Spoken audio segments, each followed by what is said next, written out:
नमस्कार साथियों, मेरा नाम है रोहित सैडवाल और आप देख रहे हैं पपलाज एजुकेशन। तो दोस्तों, वीडियो में आगे बढ़ने से पहले मैं आपसे छोटी सी रिक्वेस्ट करता हूं, प्लीज़ आप हमारे चैनल पर पहली बार आए हैं तो प्लीज़ चैनल को ज़रूर सब्सक्राइब कीजिए और बेल आइकन को ऑन कीजिए ताकि आने वाली नोटिफिकेशन आप तक पहुंचती रहे।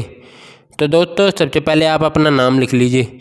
जैसे मैंने लिख रखा है रोहित सैडवाल, कक्षा बीएड फर्स्ट ईयर या सेकेंड ईयर जो भी आपकी कक्षा है। विषय सामाजिक अध्ययन, प्रकरण राष्ट्रकूट। दिनांक आप लिख लीजिएगा, जिस दिन आप स्कूल या कॉलेज में आप प्रस्तावना कौशल पढ़ाओगी उस दिन के आप इसमें दिनांक सेलेक्ट कर लीजिएगा। कालांश में आप अपने अनुसार भी सेलेक्ट कर सकते हो, पहला, दूसरा, तीसरा, चौथा जो भी आपका कालांश होगा। कक्षा से समय 5 से 7 मिनट। तो दोस्तों, प्रस्तावना कौशल का जो समय होता है वो 5 से 7 मिनट का ही होता है। क्रम संख्या के अंतर्गत हम प्रश्नों की क्रम संख्या लिख देंगे और छात्र अध्यापक क्रिया के अंतर्गत हम प्रश्न लिख देंगे और विद्यार्थी क्रिया के अंतर्गत हम उत्तर लिख देंगे और कौशल घटक के अंतर्गत हम कौशल घटक लिख देंगे। तो दोस्तों, कौशल घटक मैं आपको वीडियो के लास्ट में बताऊंगा, आप वहाँ से लिख लेना। तो दोस्तों, पहला प्रश्न हम बच्चों से पूछेंगे, हम किस देश में रहते हैं। तो बच्चा बताएगा भारत में। क्या बताएगा? भारत में। दूसरा प्रश्न हम बच्चों से पूछेंगे, भारत के पड़ोसी देश कौन कौन से हैं।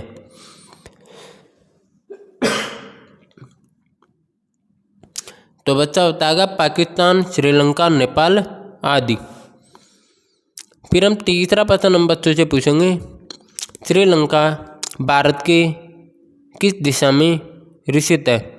तो बच्चा बताएगा दक्षिण दिशा में। चौथा प्रश्न हम बच्चों से पूछेंगे, दक्षिण भारत के प्रमुख राजवंश कौन कौन से हैं। तो बच्चा बताएगा राजपूत, पल्लव, चालुक्य आदि। पांचवा प्रश्न हम बच्चों से पूछेंगे, राजपूत के बारे में आप क्या जानते हैं। तो दोस्तों, कोई भी बच्चा इसके बारे में जवाब नहीं दे पाएगा, सारे बच्चे मौन रहेंगे तो प्रश्न क्या हो जाएगा? समस्यात्मक हो जाएगा। किसके लिए? बच्चों के लिए। तो हम इसमें क्या लिखेंगे? समस्यात्मक ही लिखेंगे। फिर दोस्तों, आपको उद्देश्य कथन लगाकर आपको लिखना है। अच्छा, तो बच्चों, आज हम राजपूत के बारे में विस्तार पूर्वक अध्ययन करेंगे। क्या करेंगे? अध्ययन। किसके बारे में? राजपूत के बारे में।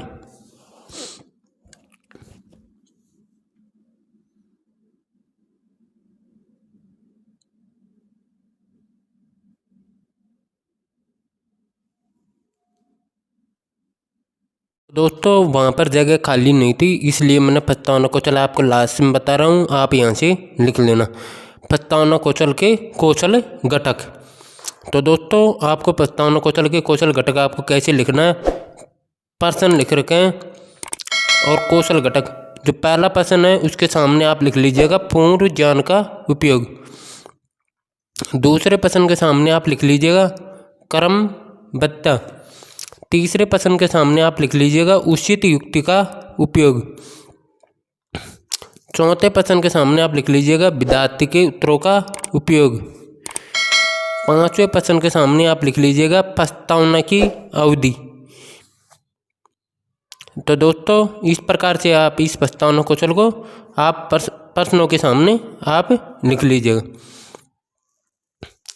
तो दोस्तों, आशा करता हूँ, उम्मीद करता हूँ आपको ये वीडियो बहुत अच्छी लगी होगी। तो प्लीज़ चैनल को सब्सक्राइब कीजिए और बेल आइकन को ऑन कीजिए ताकि आने वाली नोटिफिकेशन आप तक पहुंचती रहे। जब तक के लिए जय हिंद, जय भारत। फिर मिलते हैं हम आपसे नेक्स्ट वीडियो के साथ में। जब तक के लिए जय हिंद।